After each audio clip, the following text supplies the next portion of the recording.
હવે ગામ તો કેવલા ને કેવલા તરીકે ઓળખે જ નહીં, સ્પ્લેન્ડર જ કહેતું. સ્પ્લેન્ડર એટલે કેવલો ને કેવલો એટલે સ્પ્લેન્ડર. પાછો કેવલો સ્પ્લેન્ડર ને સ્પ્લેન્ડર નહીં માને હો, એનો જીવ માને જીવ. કેવલો રોજ એકવાર તો કચેલિયા જાય જ. એકવાર એને સ્ટેરિંગ પકડ્યું એટલે બિલખડીથી સીધું વાછાવાડથી સીધું બારતાથી સીધું કરચેલિયા. ને તમારે એને શોધવું હોય તો પહેલા સ્પ્લેન્ડર ને શોધવા પડે. સ્પ્લેન્ડર મળે એટલે કેવલો મળી જ જાય. કેવલો પાછો સ્પ્લેન્ડર ને જીવથી વધારે સાચે. એની સાથે વાતો કરે, એને નવડાવે, એની સાફ સફાઈ કરે. નાનલી વાતમાં જાણે મા બાળકને કાન સાફ કરે ને એવી જ રીતે ચકચકાવે. સ્પ્લેન્ડર પણ એને કહે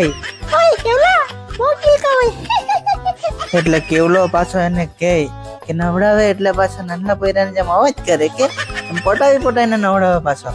કેવલાએ એની કમાણીમાંથી હપ્તા ભરીને સ્પ્લેન્ડર લીધે. એ પછી પણ કેવલાએ ઘણી બધી ગાડીઓ લીધેલી, જેમ કે KTM, બુલેટ ને એવી બધી.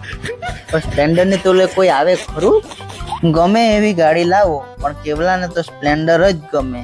પાછું કેવલાનું સ્પ્લેન્ડર તો એવું જાય જાણે ઉંદરની પાછળ બિલાડું કેમ નહીં પડ્યું. એવું તો શું હતું કે કેવલાએ સ્પ્લેન્ડર જ લીધું. કેવલાને સ્પ્લેન્ડર ખૂબ જ પસંદ હતું, કારણ કે બીજી બધી ઊંચી ગાડીઓ જેવી કે યુનિકોર્ન, બુલેટ, હાઈબુજા એવી ગાડીઓ પર એના પગ પહોંચતા નહીં હતા, કારણ કે કેવલું બાઠું હતું. ને સ્પ્લેન્ડર પર એના પગ કમ્પ્લીટ પહોંચી જતા હતા, એટલે એને સ્પ્લેન્ડર બહુ ગમતું હતું. ને પાછું સ્પ્લેન્ડર બીજી ગાડીઓ કરતા સસ્તું ને એવરેજમાં પણ સારું હતું. એમ તો કેવલાને કાર્બેટર વગરના ગાડા બિલકુલ ગમતા નહીં હતા, પણ કાળો કલર જોઈને મોહાઈ ગયેલો. બ્લેક કલરમાં તો હું ચમકે સ્પ્લેન્ડર, એટલે કેવલાએ સ્પ્લેન્ડર લીધેલું. મિત્રો, આવી જ કોમેડી જોવા માટે મને ફોલો કરો.